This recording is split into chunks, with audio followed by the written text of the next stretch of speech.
성에 입성하실 때에 그 대표적으로 일어난 사건이, 이 볼륨 조금만 키워주실래요? 일어난 사건이 바로 무화과 나무를 마르게 하신 사건입니다. 특히 마가복음은 뭐라고 기록하냐면, 멀리서 잎사귀 있는 한 무화과 나무를 보시고 그 나무에 무엇이 있을까에 가셨더니 보신즉 잎사귀에 아무것도 없었더라. 이는 무화과의 때가 아님이라. 이렇게 기록합니다. 분명히 성경이 기록하기를 이게 무화과의 때가 아니라고 그랬거든요. 왜냐하면 무화과 나무의 열매가 그것을 먹을 만한 시기가 아니었다는 뜻입니다. 그런데 예수님께서 그 나무를 저주해 버리셔요. 그래서 성에 들어갔다가 나올 때 보니까 그 나무가 완전히 말라 있었습니다. 그 제자들이 이상하지 않나요? 무화과 나무의 때가 아닌데 그 열매를 구하는 예수님이 잘못된 거죠. 무화과 나무가 제때 열려서 제때 열매가 없으면 문제가 되는데, 아니 그 무화과 때가 아닌 무화과 나무 열매가 없다고 저주해버리면 그거 어떻게 하느냐 말입니다. 근데 예수께서는 그것을 말세의 징조와 연결시키셨습니다. 이건 무슨 의미를 갖고 있느냐면, 보통 우리가 타이밍, 때, 시간이라고 하는 것을 우리 기준점으로 보는 경향이 굉장히 많습니다. 오늘 이 본문 속에서 무화과의 때가 아닌데도 무화과 나무 열매를 요구하시고 그것을 저주해 버리신 예수님의 상식으로 이해할 수 없는 행위가 우리에게 웅변적으로 전하는 메시지는 뭐냐 하면, 내가 요구할 때에 너희들은 준비되어 있어야 한다는 뜻입니다. 내가 요구할 때에 너희들은 그것을 내어놓을 준비를 하고 있어야 한다는 뜻이고, 또 하나, 그것이 저주받은 것에 관해서는 제가 많은 고민을 했습니다. 그리고 이것을 주경한 사람들의 생각이 어떤지를 많이 살폈는데, 대부분의 주경학자들의 일치된 견해가 뭐냐 하면, 그 나무가 마치 풍성한 열매를 가지고 있는 것처럼 바깥에 화려한 잎사귀로 그것을 포장하고 있었다는 거죠. 예수께서 그 나무를 저주하시면서 그 주변에 둘러싼 이스라엘 백성들에게 보여주고자 하는 의도는, 그 나무에 열매가 있고 없음이 아니라 이스라엘의 지도자들, 이스라엘의 종교 지도자들, 너희들이 마치 무엇인가 대단한 것이 있는 것처럼 꾸미고 있는, 그런데 실제로 들어가서 열어보면 아무것도 없는 그런 이스라엘 백성들을 향한 하나님 예수 그리스도의 무언의 설교라는 거죠. 두 가지 의미.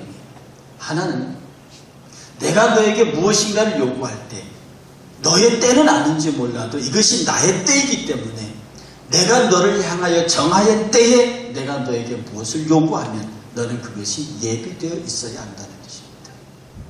이것은 우리의 삶의 영역에서 대단히 중요한 겁니다. 우리가 준비되어 있느냐. 무화과 나무가 그때 열리는 것은 자연의 법칙입니다. 이 자연의 법칙을 만드신 이가 하나님이시지만, 당신이 통상적으로 우리에게 역사하실 때는 그 자연의 법칙을 넘어서는 또 다른 영역에서 우리와 만나시기를 원합니다. 실제로 여러분의 신앙의 모든 삶의 영역이 상식에서 이루어집니까? 정말로 수학적 계산과 보편 타당성으로 여러분의 신앙생활이 유지되느냐고요? 이것은 유학이 아닙니다. 이것은 어떤 체계와 도리의 가르침에 의해서 그렇게 접할 수 있는, 외우고 생각하고 그것을 토론하고 담론함으로 해서 점점 더 깊어지는 그런 학문적인 종교가 아니라, 기독교 신앙은 철저하게 체험적이고 철저하게 영적인 거라서, 그 영적인 체험적 신앙에 부딪히지 아니하면 늘 기독교 신앙을 겉돌고 있는 겁니다. 본질로 들어오지 못하고 무엇인가 있는 것 같은데 그 본질을 정확히 꿰뚫지 못하고 늘 수려하게 많은 말과 화려한 액션과 위장된 거대한 포장으로 그 없는 알맹이를 가리고 있다고 하는 뜻입니다. 여러분, 우상 종교일수록 성전이 화려한 것 아십니까? 그리고 그 종교의 마지막에 갈수록 그 종교의 성전이 화려해지고 커진다는 걸 아십니까? 바벨론 종교가 망할 때, 그 비교 바벨론 종교가 망할 때 그들의 그 화려하고 아름다운 웅장한 외모는 그야말로 압권이었습니다. 그런데 반대로 하나님의 성전이 지어지기 전에 성막을 보면 껍데기는 그야말로 누르트된 계달의 가죽으로 물개 가죽으로 되어 있지만 그 안에 들어가면 정말로 청색, 자색, 홍색 실로 온 보석으로 꾸며진, 황금으로 꾸며진 그 내부는 그야말로 휘황찬란하지만 그 껍데기는 그야말로 사람 보기에 초라한 것이었습니다. 어쩌면 이스라엘 백성들도 솔로몬이 지은 크고 화려한 그 성전으로 인해서 그들의 멸망을 재촉했는지도 모릅니다. 꾸미고 화려하고, 그래서 그들에게 실제로 주님에게 드릴 알맹이가 없는데 그 없는 알맹이를 가리기 위해서 그렇게 화려한 모습을 하고 있는 당시 유대 종교 지도자들을 향한, 유대교를 향한 주님의 준엄한 책망이었습니다. 지금 우리 목회자들이 모여서 하는 얘기들 중에 하나가 9월 대란설입니다. 9월 교회 대란설. 이게 실제로 가현적으로 될 것이냐 안 될 것이냐는 초미의 관심사가 있지만 이것은 코로나 사태와 직결되어 있습니다. 제가 이 교회 오기 전에 학교에 있을 때 전국교회를 다니면서 강연했던 내용 중에 하나가, 만약에 미국 연준이 금리를 0.5%에서 1%만 올리는 날에는 한국교회의 절반이 무너진다, 그 강연을 했었습니다. 왜냐하면 지금 한국교회의 헌금의 70%가 은행으로 들어갑니다. 이건 성도들이 알면 뒤로 나자빠질 일이거든요. 한국교회 성도들의 헌금의 60, 70%가 전부 은행 이자로 들어갑니다. 거기와 교회 임대비로 들어갑니다. 교회 임대비 내지는 은행 대여 이자금으로 원래학교로, 이자 혹은 원래학교로 갖고 있는 것이 성도들 헌금의 60, 70%를 차지합니다. 그런데 이 현상이 왜 왔냐 하면 2000년도를 막 넘어서면서 교회가 급속하게 성장할 때가 있었습니다. 이 성장세가 팍 꺾이기 전에. 그때 1000명 모이는 교회는 2000명 모이는 교회를 지었고요. 10,000명 교회는 모이는 20,000명 교회를 지었습니다. 왜? 교회가 그 성장 속도를 밟으니까. 그래서 그때 그들이 지을 적에 은행 빚을 엄청나게 줬다고요. 그 은행 빚을 가지고 교회를 지었습니다. 이 교회가 지어질 시점입니다. 어쩌면 우리 교회는 참 지혜롭게 잘 건너온 겁니다. 몇천 명, 몇만 명이 모이는 자기들 출석하는 성도 수의 곱하기 2를 구해서 2배 내지 3배를 구해서 어마어마한 건물을 지었는데 그것들이 지어져갈 무렵 속에 한국교회 출석 인원수가 급전직하였습니다. 제가 언젠가 말씀드렸죠. 지금 주일날 최악으로 보는 경우는 주일날 예배 인원이 300만 명이 안 된다고. 300만 명이 안 된다고. 내가 그리스도인이라고 인구조사할 때 손드는 사람이 860만 명. 그 절반이 실제로 교회 출석하는 사람들이고 주일날 출석하는 인원들은 300만 명. 많이 보는 사람이 400, 500을 봅니다. 그런데 교회가 갚아야 할 빚은 어마어마해요. 웬만한 교회들이 100억, 50억 빚을 다 갖고 있습니다. 지금 여러분이 본 크다고 하는 교회들이요. 지금 코로나 사태 때문에 큰 교회들이 처음부터 겁을 먹고 예배를 포기했습니다. 지금 수만 수십만 모이는 교회 예배 다시 열었는데 얼마나 모이는 줄 아십니까? 대표적으로 얼마 전에 코로나 있었다고 하는 수원 침례교회 전체 교인이 9,000명이 넘는데 700명 모여서 예배 드렸습니다. 지금 이 지역에 몇만 명 하는 교회들이 예배를 열었거든요. 성도들이 돌아옵니까? 안 돌아옵니다. 지금 한국교회 대형 교회들이 여러분 알고 있는 유명한 여의도보다 전부 다 전전긍긍하고 있습니다. 저 사태를 어떻게 수습할 것인가. 성도들 한번 인터넷 예배를 들어보니 편안하거든요. 제가 주변에 있는 크고 작은 목사님들 그랬습니다. 정신 차리세요. 일산교회에서 온라인 예배 드리시는 분들이 과연 그 예배 때 내 설교를 들어주면 정말 고맙지요. 그런데 어떤 성도들은 그걸 큰 교회 목사님 교회 사이클을 맞추고 있는 사람들이 있다 이 말입니다. 왜 지금 대형 교회의 인터넷 조회수가 자기들 숫자보다 상상 이상으로 초월해 갑니까? 인터넷 예배를 하는 분들이 자기 교회 예배를 안 드린다는 거예요. 이 정신을 차리지 못하는 그래서 지금 많은 분들이 초기에 예배를 쉽게 포기했던 분들이 지금 얼마나 후회하는지 모릅니다. 이런 사태가 올 줄을 몰랐다는 거죠. 그냥 화려하게 꾸며서 그 안에 성도들의 신앙의 생명에는 관심이 없고 사회적인 시비에 맞추려고 하고, 그리고 제가 제일 나무랬던 것이 어째서 새벽기도부터 먼저 없앴느냐. 없애는 순서로 얘기하면, 모이는 밀집도로 얘기하면 주일 날 예배부터 없애야지. 주일 날 예배를 모여서 드리면서 새벽기도를 왜 없애냐. 새벽기도가 지금 우리 교회가 25에 30인데 흩어져 앉으면 의자에 하나씩만 앉아도 됩니다. 아니 그런 예배를 맨 먼저 없애놓고 그럴수록 더 모여서 기도하고 그럴수록 더 모여서 하나님에 매달려야 하는데 마치 때나 만난 것처럼 예배를 다 없애버립니다. 이래가지고 무슨 시간의 시기를 넘어가겠다. 그러니 5월 6월달을 지나면서 개척교회들이 지금 상당한 개척교회들이 주잖아요. 이게 5월달 개척교회 대란설이 현실화됐습니다. 지금 교회가 돈을 대주는 데도 한계가 있죠. 이 코로나 사태가 8월달쯤 끝날 줄 알았는데 안 끝나지 않습니까? 지금 개척교회들은 그야말로 전전긍긍이고, 이제 이 금리 문제도 금리는 지금 여전히 0%를 달리고 있지만 한 달에 몇 천만 원씩 이자를 갚아야 하는 교회들은 어떻게 하려고 합니까?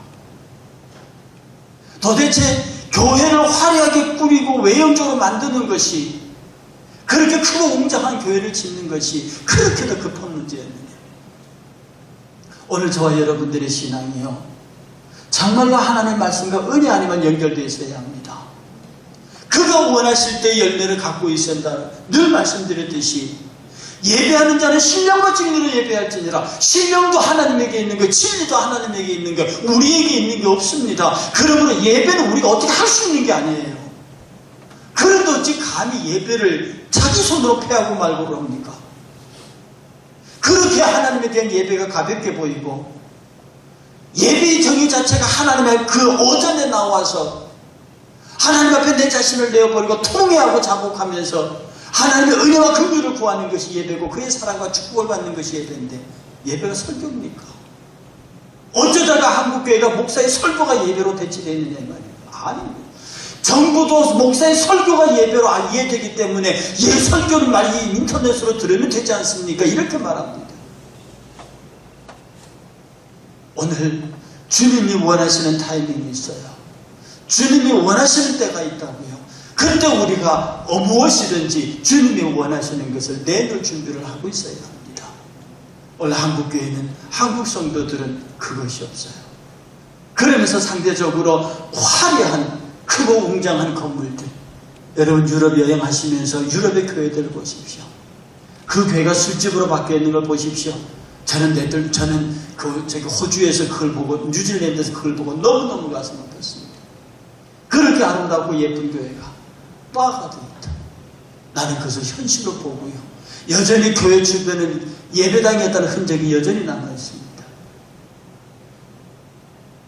우리가 하나님 앞에서 제대로 믿음과 신앙의 길을 지켜가지 아니하면, 우리나라라고 그러지 말라는, 오히려 교회의 감소 속도가 유럽 교회보다 더 빠른 속도로 기울고 있는데, 이럴 때일수록 사람이 위험하고 급박할수록 원칙으로 돌아가야 한다고. 교회의 신앙의 위기를 당하고 성도의 신앙의 위기를 당하면 원칙으로 돌아와야 합니다. 잘 되고 잘 나갈 때는 그냥 편리한 방법으로 쉬운 방법을 택할 수 있지만, 어려우면 원칙으로 돌아와야 합니다. 힘들면 성경이 뭐라고 말하는지, 갈등이 생기면 성경이 뭐라고 말하는지, 주의 진리가 뭐라고 말하는지. 그런데 놀랍게도 예수님께서 하신 행동은요, 역으로 이 백성들이 이렇게 하면 복을 받는다고 하는 역사임이 들어가 있습니다. 내가 원할 때에 언제든지 너희가 준비되어 있고, 그리고 잎사귀만 무성한 게 아니라 실제로 안에 열매를 갖고 있는 교회라고 하면 저주의 반대편에 있는 하나님의 복의 은혜가 너희에게 주어질 것이라고 하는 세 번째 놀라운 메시지를 갖고 있습니다. 하나님은 성도를 벌주기 원치 않습니다. 하나님은 성도들이 아프기를 원치 않습니다. 하나님은 성도들이 실패하기를 원치 않으시고요. 하나님은 성도들이 어렵게 지내기를 원치 않습니다. 그 마음이 불행하기를 원치 않으신다고요. 하나님께서는 당신이 자신의 죄와 허물로 인하여 우는 것 이외에는 대신 주님이 다 울어주셨기 때문에 우리가 행복하기를 원하십니다. 당신이 십자가에서 그 모든 고통, 일생을 살아가시면서 단 한 번도 웃으신 적이 없었기 때문에 그가 우리를 일생 동안 웃고 지내게 있자 하셨다고요. 이 말씀의 메시지가 우리에게 살아있으면 오늘 우리는 하나님 앞에 어떤 자세로 나와야 합니까? 무화과 푸른 잎사귀 있어야죠. 그럼요. 푸른 잎사귀 없는 무화과가 무슨 잎사귀 없는데 어떻게 열매가 날 수 있습니까? 잎사귀 싱싱해야죠. 가지 튼튼해야죠. 뿌리 튼튼해야죠. 다 좋은데 하나님이 언제 나에게 그것을 명하실지를 하나님이 온통 신경을 집중해 주셔야 합니다. 우리는 겉으로 꾸미는 화려하게 꾸미는 그런 것들 다 내려놓고요. 오직 복음이 화려해야 합니다. 진리가 화려해야 합니다. 예수가 화려해야 됩니다. 그러므로 교회가 하나님 앞에 예배하고 교회가 하나님 앞에 복음을 전파하는 일에 집중되는 것은 최고로 선택되어야 합니다. 하나님 앞에 드려지는 것은 아름다운 것으로 가장 귀한 것으로 드려져야 합니다. 그러나 내 자랑이 되고 내 삶에 나와 여러분들 이 일산교회 껍데기를 빛내려고 하는 그 모든 것에 관해서는 정말로 잔인할 정도로 단호해야 합니다. 하나님 앞에서는 풍성하게. 그러므로 우리는요 최선을 다하여 주의 이름을 불러야 합니다. 최선을 다해 주를 섬겨야 합니다. 그가 모든 것이 될 수 있도록, 그가 나의 모든 것이 될 수 있도록, 그가 원하는 시점이라면 도대체 이것을 내어놓을 수 없는 시간이지만 내어놓을 수 없는 타임이에요. 주님은 내게 요구하시는 이것이 지금 내가 그분에게 드릴 수 있는 상황이 아니에요. 무화과 나무의 때가 아니다는 것을 우리 삶에 적용하면 나는 그 주의 부르심에 응답할 수 없는 때예요. 하나님은 내게 어디 가서 선교사가 되기를 원하십니다. 내가 지금 그 일을 할 수 없는 상황이에요. 주님께서 내게 크고 작은 이런 교회 안에서 사명을 원하십니다. 그런데 내가 지금 먹고 사는 이 형편 때문에 내가 그 일을 할 수 없는 형편이에요. 그래서 여러분, 나는 주님이 지금 원하시지만 나는 지금 그걸 할 수 있는 형편이 못 돼요 라고 하면 그게 뭡니까? 무화과의 열매를 내놓지 못하는 무화과 나무의 모양입니다. 하나님의 때와 내 때가 맞지 않는 거죠. 무화과는 자기 때를 주장합니다. 예수님은 지금이 내 때라고 말하는데, 여러분이 신앙생활하면서 기준이 어디에 있느냐 말입니다. 말씀과 은혜와 성경과 성경에 있습니까? 아니면 내 기준에 있습니까? 제가 여러 사람들과 여러분들과 여러 주변의 교회들과 내가 만나는 모든 사람들과의 대화의 거의 대부분은 일의 판단의 중심에 내가 있습니다. 내가 그것을 할 수 있을까 없을까를 결정한다고요. 주께서 내게 그것을 하라 하시는지 말라 하시는지에 대한 질문보다는, 거기에 대한 관심보다는 기도하긴 하는데, 하나님 앞에서 기도하긴 하는데 이미 내가 내린 결정을 결제받으려고 하는, 아니면 통보하려고 하는 그런 기도를 하고 있는 모습을 본다는 겁니다. 내 생각과 너희 생각은 달라서 영원히 단 한 번 만날 수도 없다고 이사야서 58장에서 말합니다. 내 생각과 너희의 생각은 달라서 영원히 어긋나는 직선 같아요. 평행선도 아닙니다. 어긋나는 직선 같아요. 이렇게 한 번만 이렇게 나가는 직선은 영원토록 못 만납니다. 내 생각과 너희의 생각과 달라요. 여러분이 생각하는 열매가 내놓는 타입. 내가 어떤 때가 되면 잘해보겠습니다. 전도하면 그런 얘기 많이 하죠. 집사님, 이제는 교회 나오셔야 합니다. 나오다가 안 나오시는 분이죠. 제가 때가 되면 도대체 그 때가 언젠데요? 자기가 만들겠다는 것 아닙니까? 이제는 열심히 하셔야 합니다. 제 요 사만 끝날 때까지만 기다려주세요. 이 일만 끝나도록 기다려주세요.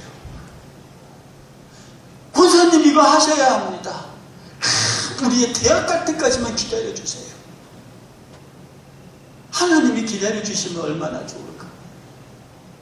하나님은 우리의 구원에 관하여서는, 우리 죄의 용서에 그 하나님의 인내하심은 무한하지만, 하나님이 여러분에게 복 주시기 위한 그때 무화과 나무가 열매를 내놨다고 하면 무화과는 정말 지금까지도 우리에게 축복받은 무화과의 기록으로 남아있을 겁니다. 여러분의 삶의 영역에서 도저히 그것을 내놓을 수 없는 타이밍이에요. 저도 그렇고 여러분도 그렇고, 이게 시기상조입니다. 지나치십니다. 아닙니다. 이건 제 경험상, 제 형편상 이건 내가 틀어드릴 수 없어요. 목사님 좋은 말씀인데 이건 제가 지금 순종할 수 없어요. 여러분이 제가 그렇게 말하면 뭐라고 말할 것 같아요? 성전문 앞에 무화과 나무 같네. 저 그렇게 말하진 않겠습니다. 제가 그렇게 말하진 않겠습니다. 하나님 앞에 어찌든지 내게 기회가 주어지면, 여러분, 종은 말입니다. 우리가 말하는 모습 아니에요. 지금 제가 말하는 종은 로마 시대 사회의 종입니다. 그건 지금 우리 모습하고는 달라요. 그 종은요, 집안에서는 주인이 절대 상전이고 생사이탈권을 가지지만 집 밖에 딱 나오면 그 종의, 그 주인의 대리인입니다. 그러면 그 사회 속에는요, 저 사람이 누구 집 종이라고 하는 게 굉장히 중요해요. 저 사람이 총독 종이야, 총독집의 종이야. 그럼 그 사람 밖에 나오는 순간에 총독의 전달자입니다. 그러니 이 총독의 명을 받고 집만 나서면 총독의 권세를 갖는단 말입니다. 그러니 이 종은요, 주인을 쳐다보면서 제가 갈까요? 종들이 많이 있어요. 이번엔 제가 갈까요? 어떻게 생각하십니까? 종들이 많이 있는데 네가 가라 이렇게 나하고 눈 맞춰주시면, 나는 주님의 눈을 쳐다보니 주님은 딴 사람을 보고 있어요. 그러면 어떡하시겠느냐고요. 정말로 주인을 바라보고 눈을 반짝거리면서 나 여기 있어요, 저요 이런 마음이어야 하는데, 나와 주님의 눈이 마주쳐서 너 가라 할까봐, 너 이거 하라 할까봐 이렇게 눈을 맞추고 숨어서 곁눈 보고 하고 있으면 주님이 그 사람만 쳐다봅니다. 압니까? 주님이 그 사람만 쳐다본다고요. 원래 눈 내리깔면 그 눈 떠라고 하는 그런 거거든요. 여러분, 우리는 머슴이 아닙니다. 우리는 노예가 아니라고요. 우리는 예수 그리스도의 앰버서더입니다. 그런 종이라고요. 그러니 우리는요, 그의 이름을 가지고 그의 명령을 들고 밖으로 나가는 게 너무 좋아야 합니다. 그런데 왜 타이밍을 당신들 타이밍에 맞추냐고요. 아직 때가 아닙니다. 아직 조금만 더 기다려주세요. 조금만 더. 그럼 그 얘기를 들으시는 담임 목사는 괜찮습니다. 그 얘기를 듣는 담임 목사는 기다려드리지요. 근데 그 얘기를 듣는 주님은 대단히 서운하실 겁니다. 내일을 염려하지 말라. 그 말 속은 너 내일 살아있을 수도 없을 수도 있다는 뜻인데요. 너에게 내일이 있느냐? 과연 너에게 내일이 있느냐? 네가 하고 있는 그 일이 과연 언제 끝나겠느냐? 네가 생각하는 때에 끝나겠느냐? 아닐걸? 지금도 하나님은 여러분에게요, 축복의 통로를 여셨어요. 복을 주시기를 원하십니다. 그 말씀하십니다. 예배할 수 없겠니? 내가 너에게 기다리는 것은 정말 예배다. 다 모여서 모든 성도들과 더불어 거룩한 이름으로 내 이름을 부르며 찬양하고, 성도들의 아름다운 교제를 통해서 나의 이름을 칭송하고, 한 주간 동안 하나님이 나를 어떻게 돌보 왔는지를 서로 간증하고 나누고, 나는 그런 모습을 보고 싶고 그런 영광을 받고 싶다. 근데 너희는 너희가 그렇게만 한다고 하면 입고 먹고 자는 그런 문제는 내가 하는 거야. 너의 입고 잡고 먹고 하는 문제는 너의 문제가 아니고 그거는 나의 문제야. 너의 문제는 어떻게 하나님을 예배할까? 어떻게 하면 그의 영광을 위해서 살까? 어떻게 하면 그를 기쁘시게 할까? 어떻게 하면 그가 열매를 원하실 때 냉큼 여기 있어야 하고 내놓을 수 있을까? 이것을 고민하는 것이다. 다시 말한다. 너희의 입고 먹고 사는 문제는 염려하지 말라. 그 내 몫이다. 내가 너에게 목숨을 주지 않았느냐? 목숨을 줬는데 음식을 안 준다. 그 목숨 뺏는 거지. 몸을 주면서 입을 것을 안 준다. 그것은 죽이는 거지. 너를 살려두고 목숨을 붙어있는 한 너에게는 입고 먹고 마시는 것은 내가 책임진다. 내가 너로 하여금 복 주게 하라. 내가 너로 하여금 마음껏 복을 내리게 하라. 여러분, 주님을 향하여 닫혀있는 축복의 밸브를 여세요. 우리가 이 시간에 이렇게 하는 것은 여러분의 기도의 제목이 있고 마음의 소망이 있는 것인데, 그걸 막 안타까움으로 하나님 이거 해주시고 저거 해주시고 라고 하시지 마시고요. 하나님과 여러분이 연결된 기도 파이프를 여세요. 하나님, 내가 하나님 제일주의로 살겠습니다. 예배 제일주의로 살겠습니다. 교회 제일주의로 살겠습니다. 내가 오직 하나님의 영광이란 그거 하나만 집중할 테니까 하나님 제게 집중해 주시겠습니까? 하나님 하신 말씀이요. 무슨 말을 그렇게 해? 나는 너에게 집중한 지가 네가 태어나서부터. 그런데 여러분은 그 사람을 끊고요. 자꾸 딴 데 가서 기웃거려요. 제가 새벽기도 때 몇 번의 말씀드렸죠. 이스라엘 백성들은요. 하나님을 버리지 않았습니다. 하나님을 섬겼다고요. 하나님이 그렇게 진노했지만 이스라엘 백성은 단 한 번도 하나님을 버린 적이 없어요. 그런데 하나님 말씀하시기를 나 외에 다른 신들을 두지 말라 그랬다고요. 그런데 이스라엘 백성들은 하나님도 두고 하나님 외에 다른 신들도 두었어요. 여러분이 예수 믿으면서 다른 것도 하잖아요. 예수 믿고 신앙생활 하면서도 다른 것도 믿잖아요. 진짜 어마무시한 사람들은 전보로도 간대요. 왜들 그러시는가요? 여러분이 예수 한 분만으로 부족하다고 느끼시니까 자꾸 사람이며 돈이며 물질이며 세상의 것들을 의지하는 것, 그런 우상들을 세우는 것 아닙니까? 하나님 정말 싫어요. 나 외에 다른 신을 두지 말라. 오직 나만 예배하라. 이게 이기적인 하나님이 아닙니다. 그렇게 하기 위해서 나와 여러분을 지으셨어요. 그는 토기장입니다. 토기장이가 그렇게 지었는데 토기가 왜 나를 이렇게 지었습니까? 할 수 있습니까? 안 됩니다. 해서 여러분 이 저녁에 함께 기도하실 때요. 편안하게 하나님 앞에 내려놓으세요. 내려놓으시면서 어떻게 기도하냐면 하나님 내 마음을 바꿔주세요. 주님이 원하시면 주님 말씀하시면 바로 그것이 주님의 때인 줄 알고 무화과의 때는 무화과 나무가 정하는 때 그거 아니고 내가 정하는 때가 아니고 내가 무엇이든지 나는 부족하고 이때는 아니라고 생각하고 모자라다고 생각하지만 그때 하나님이 내놓으라면 내가 5병이라도 드리지요. 그러면 5,000명이 먹을 수 있게 하시니까 나는 부족하고 안 되는 것을 내 달란트, 내 시간, 내 것을 내놨지만 하나님은 그것을 거두시고 5병이의 기적이 5,000명 축복으로 만드신다고요.